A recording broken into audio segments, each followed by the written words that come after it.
जय हिंद दोस्तों, स्वागत है आपका जय बालाजी क्लासेस में। दोस्तों आज हम पढ़ने जा रहे हैं जैन धर्म के बारे में। तो दोस्तों जो भी स्टूडेंट इस वीडियो को देख रहा है उसे हम बता दें कि इससे पहले हम जैन धर्म से संबंधित अन्य वीडियो भी अपलोड कर चुके हैं। तो जो भी स्टूडेंट जैन धर्म को अच्छे और विस्तृत तरीके से पढ़ना चाहता है तो वह इस वीडियो के डिस्क्रिप्शन बॉक्स में जाएगा, जहाँ पर उसे जैन धर्म से संबंधित अन्य वीडियो की लिंक मिल जाएगी, जहाँ से आप जैन धर्म को बड़े ही अच्छे और विस्तृत तरीके से पढ़ सकते हैं। तो आइए दोस्तों आज हम क्या पढ़ने वाले हैं जैन धर्म के बारे में। सर्वप्रथम तो दोस्तों आज सर्वप्रथम जैन धर्म में हम जैन संघ में प्रथम फूट की बात करने वाले हैं। तो दोस्तों जैन संघ से अलग होने वाला प्रथम व्यक्ति कौन था? तो दोस्तों जैन संघ से अलग होने वाला प्रथम व्यक्ति महावीर स्वामी का दामाद जमाली था। और यहीं पर बात करते हैं दोस्तों कि महावीर स्वामी का प्रथम शिष्य भी कौन था? तो दोस्तों महावीर स्वामी का प्रथम शिष्य भी उनका दामाद जमाली ही था। तो दोस्तों जमाली जैन संघ से अलग क्यों होता है? तो दोस्तों जमाली जो था क्रिया मार्गकृत सिद्धांत का समर्थक नहीं था। क्रिया मार्गकृत सिद्धांत अर्थात कार्य प्रारंभ करते ही कार्य को पूरा माना जाना। तो दोस्तों यहाँ पर जमाली क्रिया मार्गकृत सिद्धांत का समर्थक नहीं था, वह बहुरतवाद का समर्थक था। अर्थात बहुरतवाद अर्थात कार्य पूरा होने के बाद उसे पूरा माना जाना। ठीक, तो आइए बात कर लेते हैं कि जैन संघ से अलग होने वाला प्रथम व्यक्ति महावीर स्वामी का दामाद जमाली था। ठीक, चलिए इसके बाद हम बात करें दोस्तों कि जमाली जैन संघ से अलग क्यों होता है, क्योंकि वह क्रिया मार्गकृत सिद्धांत का समर्थक नहीं था। तो आइए क्रिया मार्गकृत सिद्धांत की बात कर लेते हैं। तो दोस्तों महावीर स्वामी की ज्ञान प्राप्ति के 12वें वर्ष में जमाली क्रिया मार्गकृत अर्थात कार्य प्रारंभ करते ही कार्य पूरा माना जाना सिद्धांत के कारण जैन संघ से अलग हो गया।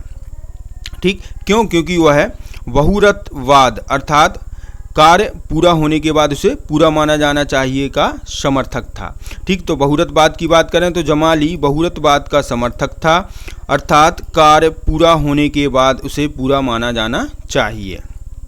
ठीक, चलिए इसके बाद हम दोस्तों जैन संघ में विभाजन की बात कर लेते हैं। तो दोस्तों जैन संघ में विभाजन की बात करें हम तो दोस्तों हेमचंद द्वारा रचित ग्रंथ परिशिष्ट पर्वन से हमें पता चलता है कि मौर्य शासक चंद्रगुप्त मौर्य के शासनकाल में मगध में 12 वर्षों का भयंकर अकाल पड़ता है। ठीक, तो दोस्तों मगध में 12 वर्षों का भयंकर अकाल पड़ता है। तब भद्रबाहु के नेतृत्व में जैन भिक्षुओं का एक दल मैसूर के श्रवणबेलगोला क्षेत्र में चला जाता है, जबकि स्थूलभद्र के नेतृत्व वाला जैन साधुओं का दल कहाँ पर रुक जाता है? मगध में ही रुक जाता है। ठीक, अकाल समाप्त होने के पश्चात दोस्तों भद्रबाहु व उनके समर्थकों का दल जब मगध वापस लौटता है तो भद्रबाहु और स्थूलभद्र में क्या हो जाता है? कुछ वैचारिक मतभेद हो जाता है। इस मतभेद के कारण जैन धर्म दोस्तों 2 संप्रदायों में विभक्त हो जाता है। वो 2 संप्रदाय कौन है दोस्तों? एक तो है हमारा श्वेतांबर और दूसरा है दिगंबर। ठीक, चलिए तो आइए बात कर लेते हैं हम जैन संघ में विभाजन की। तो परिशिष्ट पर्वन की बात करें दोस्तों तो हेमचंद द्वारा रचित ग्रंथ परिशिष्ट पर्वन से हमें पता चलता है कि मौर्य शासक चंद्रगुप्त मौर्य के शासनकाल में मगध में 12 वर्षों का भयंकर अकाल पड़ता है। ठीक, तो अकाल के समय दोस्तों भद्रबाहु के नेतृत्व में जैन भिक्षुओं का एक दल मैसूर में श्रवणबेलगोला क्षेत्र में चला गया, जबकि स्थूलभद्र के नेतृत्व वाला जैन साधुओं का दल कहाँ पर रुक गया दोस्तों? मगध में ही रुक गया। ठीक, चलिए इसके बाद हम बात करें दोस्तों अकाल समाप्त होने के पश्चात जब भद्रबाहु व उनके समर्थक भिक्षुओं का दल मगध वापस लौटा तो स्थूलभद्र से कुछ वैचारिक मतभेद हो गए किसके? भद्रबाहु के। ठीक, इस प्रकार जैन धर्म 2 संप्रदायों में विभक्त हो गया। वो 2 संप्रदाय कौन कौन से हैं दोस्तों? एक तो है हमारा श्वेतांबर और दूसरा है दिगंबर। ठीक, तो श्वेतांबर की बात करें दोस्तों तो स्थूलभद्र के नेतृत्व में उनके अनुयायी श्वेत वस्त्र धारण करने के कारण क्या कहलाए? श्वेतांबर कहलाए। जबकि दिगंबर की बात करें दोस्तों तो भद्रबाहु के नेतृत्व में उनके अनुयायी निर्वस्त्र रहने के कारण क्या कहलाए? दिगंबर कहलाए। ठीक, तो आइए बात कर लेते हैं हम दोस्तों श्वेतांबर संप्रदाय की। ठीक, तो श्वेतांबर संप्रदाय की बात करें दोस्तों तो स्थूलभद्र के नेतृत्व में उनके अनुयायी श्वेत वस्त्र धारण करने के कारण क्या कहलाए? श्वेतांबर कहलाए। ठीक, इसके बाद दिगंबर संप्रदाय की बात करें दोस्तों तो भद्रबाहु के नेतृत्व में उनके अनुयायी निर्वस्त्र रहने के कारण क्या कहलाए? दिगंबर कहलाए। ठीक, तो आइए दोस्तों यहाँ पर हम श्वेतांबर एवं दिगंबर संप्रदाय में अंतर भी देख लेते हैं। तो दोस्तों सबसे पहले श्वेतांबर संप्रदाय की बात करें तो दोस्तों श्वेतांबर संप्रदाय के प्रवर्तक कौन थे दोस्तों? तो कौन थे? स्थूलभद्र थे। ये कौन से वस्त्र धारण करते थे? तो दोस्तों ये श्वेत वस्त्र धारण करते थे। ठीक, श्वेतांबर संप्रदाय के अनुसार दोस्तों महावीर स्वामी का विवाह हुआ था और उनकी एक पुत्री भी थी। ठीक, इसके बाद हम बात करें दोस्तों श्वेतांबर संप्रदाय के अनुसार 19वें तीर्थंकर मल्लीनाथ क्या थे? स्त्री थे। ठीक, इसके बाद हम बात करें दोस्तों श्वेतांबर संप्रदाय के अनुसार ज्ञान प्राप्ति के पश्चात भोजन आवश्यक है। ठीक, तो आइए श्वेतांबर संप्रदाय की बात कर लेते हैं। तो इसके प्रवर्तक कौन है दोस्तों? स्थूलभद्र थे। ये कौन से वस्त्र धारण करते थे? श्वेत वस्त्र धारण करते थे। इनके अनुसार महावीर स्वामी का क्या हुआ था? विवाह हुआ था और इनकी एक पुत्री भी थी। ठीक, श्वेतांबर संप्रदाय के अनुसार 19वें तीर्थंकर मल्लीनाथ क्या थे दोस्तों? स्त्री थे। इसके पश्चात हम बात करें दोस्तों श्वेतांबर संप्रदाय के अनुसार ज्ञान प्राप्ति के पश्चात क्या? भोजन आवश्यक है। ठीक, इसके बाद हम बात करें दोस्तों श्वेतांबर जैनियों को क्या कहा जाता है? यति, आचार्य तथा साधु कहा जाता है। ठीक, इसके बाद हम दिगंबर संप्रदाय की बात करें तो दोस्तों दिगंबर संप्रदाय के प्रवर्तक कौन थे दोस्तों? भद्रबाहु थे। ये वस्त्र धारण करते थे तो दोस्तों ये वस्त्र धारण नहीं करते थे, ये निर्वस्त्र रहते थे। दिगंबर संप्रदाय के अनुसार दोस्तों महावीर स्वामी अविवाहित थे। इसके बाद बात करें दोस्तों दिगंबर संप्रदाय के अनुसार 19वें तीर्थंकर मल्लीनाथ क्या थे? पुरुष थे। इसके बाद बात करें दोस्तों दिगंबर संप्रदाय के अनुसार ज्ञान प्राप्ति के पश्चात भोजन आवश्यक नहीं है। ठीक है दोस्तों, तो आइए दिगंबर संप्रदाय को देख लेते हैं। तो दोस्तों इसके प्रवर्तक कौन थे? भद्रबाहु थे। ठीक, ये निर्वस्त्र रहते थे। इनके अनुसार महावीर स्वामी अविवाहित थे। इनके अनुसार 19वें तीर्थंकर मल्लीनाथ पुरुष थे। इसके पश्चात हम बात करें दोस्तों इनके अनुसार ज्ञान प्राप्ति के बाद भोजन आवश्यक नहीं है।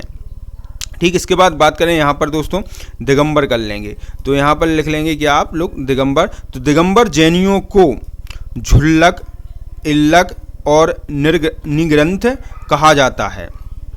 ठीक, चलिए इसके बाद दोस्तों आइए देख लेते हैं हम जैन संगतियाँ।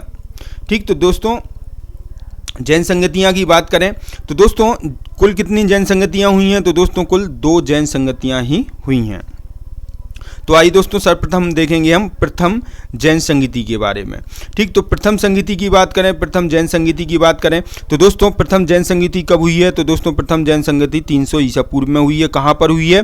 पाटलिपुत्र में हुई है। और इसके अध्यक्ष कौन थे दोस्तों? स्थूलभद्र थे। ठीक, और दोस्तों किस राजा के शासनकाल में हुई है? तो दोस्तों प्रथम जैन संगति चंद्रगुप्त मौर्य के शासनकाल में हुई है। ठीक, और प्रथम जैन संगति में क्या क्या कार्य हुए हैं? तो दोस्तों प्रथम जैन संगति में 12 अंगों का संकलन हुआ। साथ ही साथ दोस्तों प्रथम जैन संगति में ही जैन धर्म श्वेतांबर और दिगंबर संप्रदाय में विभाजित हो जाता है। ठीक, तो प्रथम जैन संगति की बात कर लेते हैं। तो दोस्तों इसका काल अर्थात समय काल क्या है? तो दोस्तों इसका समय काल है 300 ईसा पूर्व। स्थान क्या है दोस्तों? तो इसका स्थान है पाटलिपुत्र। इस संगति के अध्यक्ष कौन थे? तो दोस्तों इस संगति के अध्यक्ष थे दोस्तों स्थूलभद्र। शासनकाल की बात करें तो किस राजा के शासनकाल में हुई? तो दोस्तों ये चंद्रगुप्त मौर्य के शासनकाल में हुई। कार्य की बात करें तो दोस्तों प्रथम जैन संगति में 12 अंगों का संकलन हुआ। इसके बाद बात करें दोस्तों हम प्रथम जैन संगति में जैन धर्म का श्वेतांबर और दिगंबर संप्रदाय में विभाजन हुआ। ठीक, इसके बाद दोस्तों द्वितीय जैन संगति की बात करें तो दोस्तों द्वितीय जैन संगति का जो समय काल है वो 512 ईस्वी माना जाता है। स्थान कौन सा है? तो दोस्तों स्थान है वल्लभी। वल्लभी कहाँ पर है दोस्तों? गुजरात में। इसके बाद बात करें दोस्तों द्वितीय जैन संगति का अध्यक्ष कौन था? तो दोस्तों द्वितीय जैन संगति का अध्यक्ष देवर्धि क्षमाश्रवण था।